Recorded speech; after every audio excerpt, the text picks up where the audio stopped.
Ok, lo sa che ci sono da. Sai mà, sai mà. Perché có ở nhà không?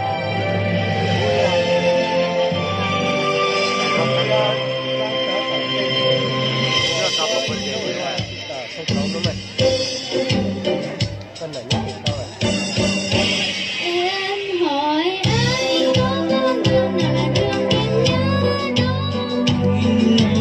Nói rằng chỉ có con đường không nhớ hôm nay. Đường trên sông con cao rừng cây đường phố lầu không phải theo đêm nhớ. Đường trên sông lên vắng là đường bờ.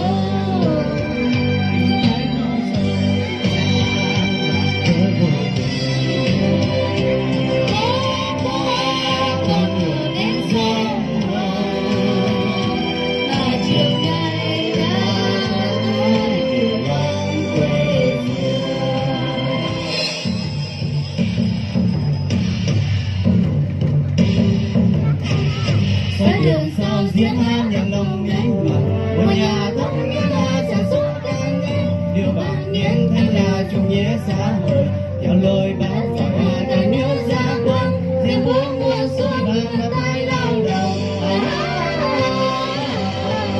Đất trời mở rộng vì hạnh phúc ấm no thế gian lo cho điều về đồng mùa vì tôi lãng đãng người đã đi rồi yêu thương một con đường tròn tương lai hứa hẹn là con đường Việt Nam tương lai sáng lang là con đường Việt Nam.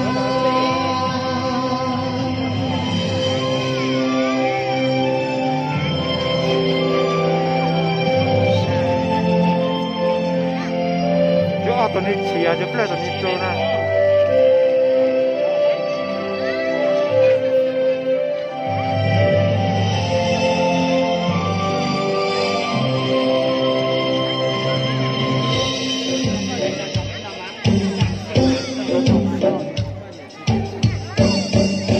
Anh lại hỏi em giữa bốn mùa thì mùa nào đèn nhớ thế. Em nói rằng chỉ có một mùa thống nhớ non sông.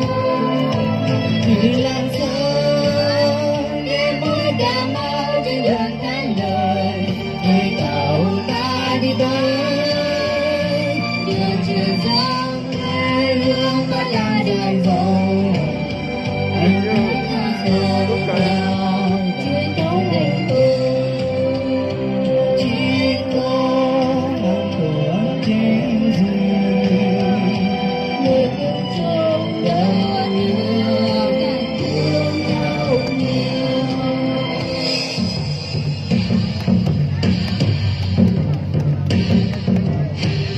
Những đàn tin Sao sống hoa điệp đầu mát rằng một đường lớn ta từ bốn ngàn năm vì con cánh ta trong lòng ta từ con cánh ta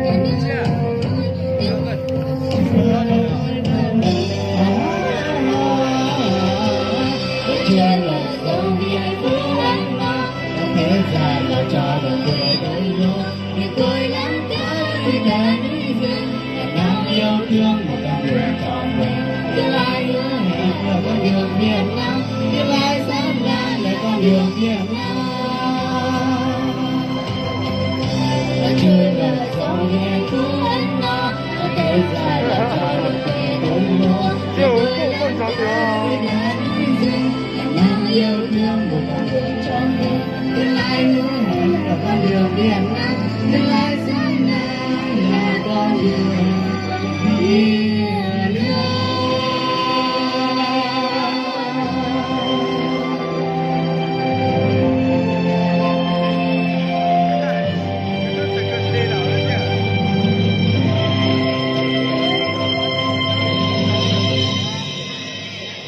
Dạ vâng, xin mời quý vị.